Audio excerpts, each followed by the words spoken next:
Amerigo Resources recently announced excellent 2024 operational results and strong 2025 production guidance from their MVC copper project in Chile. We sat down with CEO Aurora Davidson to discuss the company's results and her outlook for copper prices in 2025.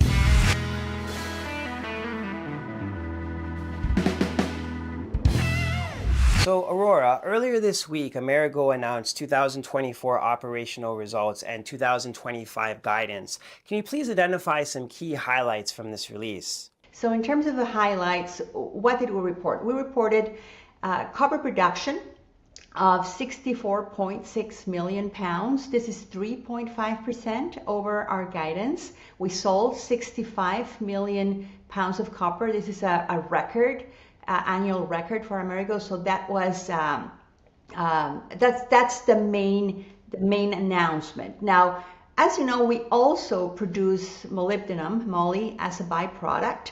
And in terms of the moly production, we also beat our production guidance by 8.3%. We produced 1.3 million pounds of moly in 2024. But I always speak with our people in Chile that we're not here to produce copper, we're here to produce financial margin. Well, both copper and financial margin. So in terms of our performance, we are very keen on tracking and keeping on top of our cash cost. And we provide a very precise cash cost guidance annually as well. Our cash cost for 2024 was $1.89 US per pound. And this is 10% below the guidance we had provided a year earlier for 2024. So both in terms of production, in terms of the cash cost, the operational results were great. Very importantly as well, we operated in 2024 without any accidents at MVC. So we have, again, for more than two consecutive years, a clean safety record for our employees, and we operated without any environmental incidents. So operationally, this is a gold standard. It was a phenomenal year. We're happy to provide those results, and we were also very keen in providing our 2025 guidance, which is showing an increased production guidance for 5 consecutive years. So in 2025, we expect to produce enough copper to generate $67 million US in EBITDA at a very conservative copper price of $4.15. In 2025, we also expect to fully repay our debt. So we will be ending this year without any debt at Amerigo, which is great news for the company and for shareholders. Those are the highlights, both in terms of the operational results for the year and what we're providing as 2025 guidance. So your cash balance is high. Is this a record for Amerigo? And what can investors expect the company to do with this excess cash? We ended up with a strong cash balance at year end, almost $36 million. It's not the highest we've had, but that's not a metric that we're trying to beat. We're not trying to beat how much ending cash we have at quarter end. What we're trying to do is distribute that cash to shareholders so that we can keep an optimal cash balance, a cash target of around $25 million. That's a safe amount of money for us to operate and to feel that we're not, we have enough liquidity on an operational basis to continue with the business, and then distribute the rest. But what happened?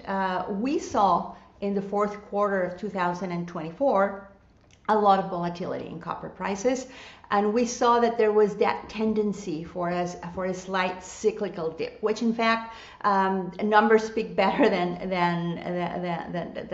just the commentary. What happened? We had an average copper price of $4.33 in October. That went down to $4.12 in November. That went down to $4.05 in December. So under those circumstances, we thought, even if we know that we're going to be ending the year with more than 25 million cash target, it is prudent to just temper our speed of distributing that cash to shareholders and see what happens in the next few months. Remember that we sell our copper on an M+3 basis, so that means that the copper that I sold in September of 2024 is going to be priced at a December price for copper. So we have to have that substantial lag in time when there's cyclicality in copper prices protected, so that we can settle those copper sales at the lower price. So yes, we ended the year with a slightly higher cash balance than our target, which is not a problem. That's going to be distributed once copper prices start recovering, and we're seeing that as of now. LME copper prices, even if they're a little bit decoupled against the COMEX price, and we sell at the LME price, they're starting to come out of that low fours. So that is good.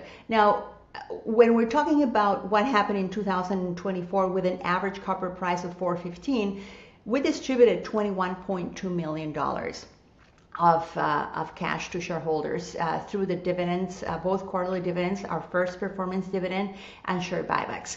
Our guidance for 2025 is using the same copper price that we had in 2024.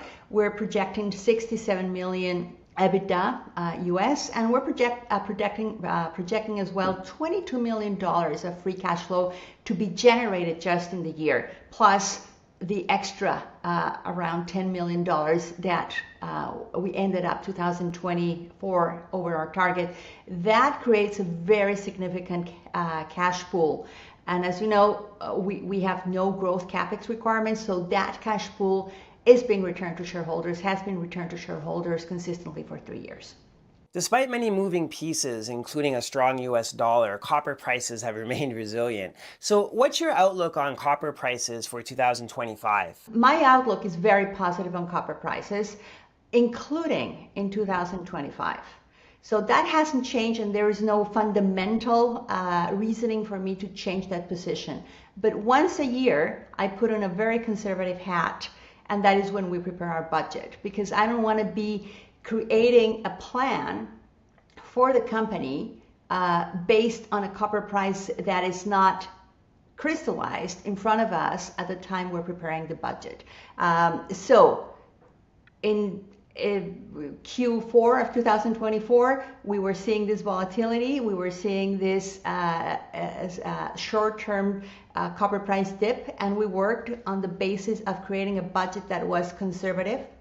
As I said, we decided to use $4.15 as an average copper price, but in fact, our budget speaks of a $4 copper price in the first semester and a $4.30 copper price in the second semester. Again, my reasoning tells me we're going to be having stronger prices than that.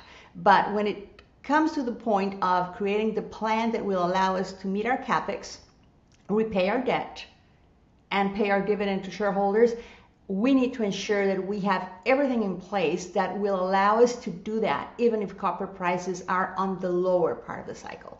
So that's the answer to the question. We feel quite comfortable going into 2025 with a very conservative $4.15 copper guidance that has been tabled to the market that shows that we're going to be generating 67 million EBITDA under those conservative prices, 22 million of free cash flow to equity. So everything is good. If you want to make a note of the comparison between the actuals in 2024 and the guidance for 2025, you're almost looking at twin years. They're almost identical.